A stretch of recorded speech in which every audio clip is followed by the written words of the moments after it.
오늘 여호수아 22장 말씀은 축복함에 같더라 라는 제목의 말씀입니다.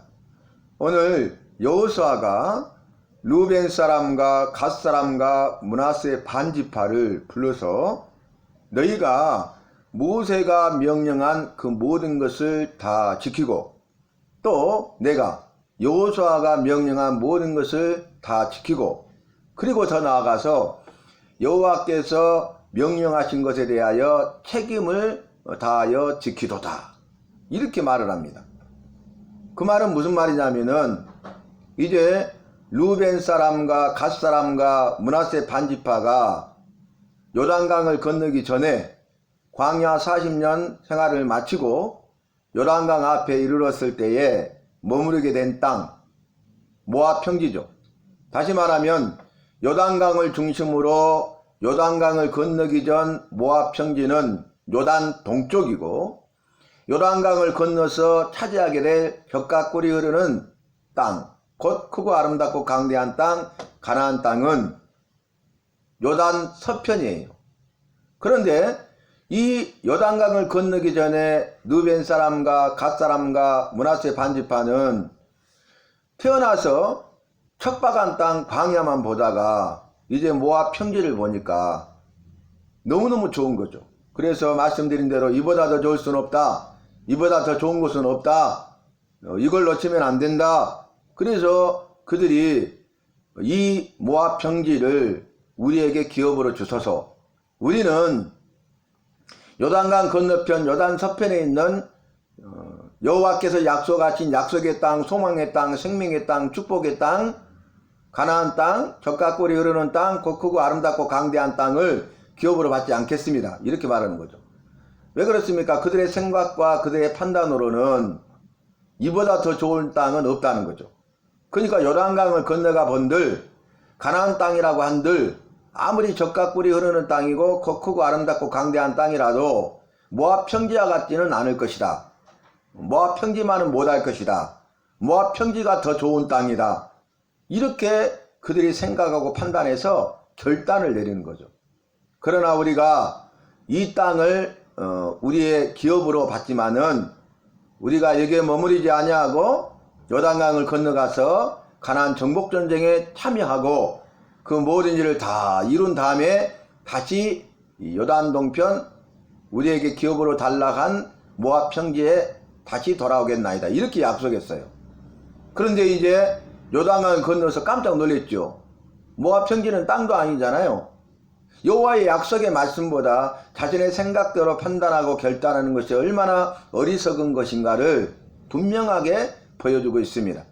우리는 예수님을 믿는다고 하면서도, 여호와를 믿고 여호와의 말씀을 믿는다고 하면서도 내 생각대로 판단하고 결단할 때가 얼마나 많습니까? 여호와의 말씀을 저버리고 여호와의 약속의 말씀보다는 내 생각과 다른 사람들의 생각과 이 세상 사람들의 생각과 전문가의 생각과 또 세상의 생각과 이런 것들로서 우리가 여호와의 말씀을 저버리고 세상과 짝하여서 행할 때가 얼마나 많이 있습니까? 말씀을 통해서 우리에게 주시는 교훈은 무엇입니까? 주시는 메시지는 너희는 그렇게 하지 말고 끝까지 여호와의 약속의 말씀을 붙들어라, 그 말씀대로 행하라, 그리하면 주마 약속하신 복을 주실 것이고 너희가 그 복을 누리는 주인공 간증자가 될 것이다, 이렇게 말씀하시는 것이죠. 그래서 이제 가나안 정복전쟁이 끝나고 그 땅을 제비 뽑아서 다 나누고 그 기업으로 받아서 자기 소유를 삼았고, 오늘 이 앞장 21장에서는 네 지파 사람들에게 여호와의 명령하신 대로 자기가 제비 뽑아서 받은 기업, 소유 삼은 그 땅의 일부를 네 지파에게 주어서 네 지파 사람들이 거하게 하고 그리고 여호와를 섬기도록 하는데, 그 성읍이 48개의 성읍이었고 네 지파 사람들이 거하는 48개의 성읍 가운데 특별히 6개 성읍을 구별해 가지고 도피성을 담았죠. 자, 모든 일이 다 마쳤잖아요. 그러니까 여호수아가 이제 오늘 말씀드린 대로 루벤 사람과 갓 사람과 므낫세 반지파를 불러가지고 너희가 모세의 명령한 것을 다 지켜 행했고 내가 여호수아가 명령한 모든 것을 다 지키겠고 여호와께서 명령하신 모든 일에 대해서 책임을 다하여 지켰으며 이제는 요단강을 건너서 요단 동편 모압 평지 너희가 달라고 요구한 그리고 너희가 기업으로 받은 소유된 땅으로 돌아가라는 거예요. 그래서 이제 루벤 지파와 갓 지파와 므낫세 반 지파는 돌아가게 됩니다. 그런데 너희가 그곳에 돌아가거든 부탁을 하죠. 그게 뭐냐면은 모세가 말한 그 율법 무슨 내용입니까?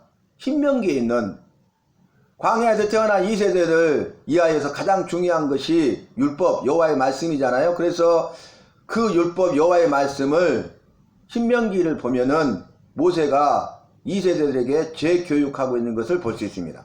모세가 죽기 전에 자기가 해야 될 일이 무엇인가, 가장 중요한 일이 무엇인가, 요단강을 건너서 가나안 땅을 차지하게 될 2세대들에게 필요한 것은 무엇인가, 가장 중요한 것은 무엇인가 생각해 보니까 율법 여호와의 말씀이었어요.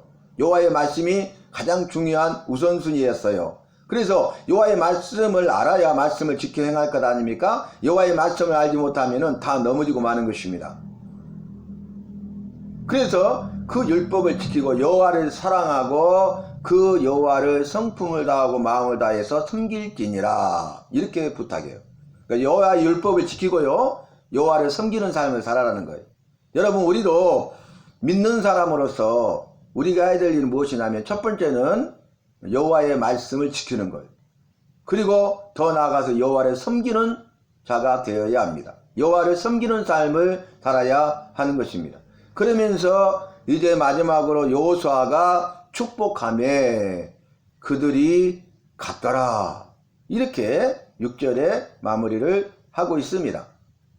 여러분 이 여호와의 말씀대로 순종한 루벤 사람과 갓 사람과 므낫세 반 지파에게도 축복했어요. 여호수아가 축복했어요.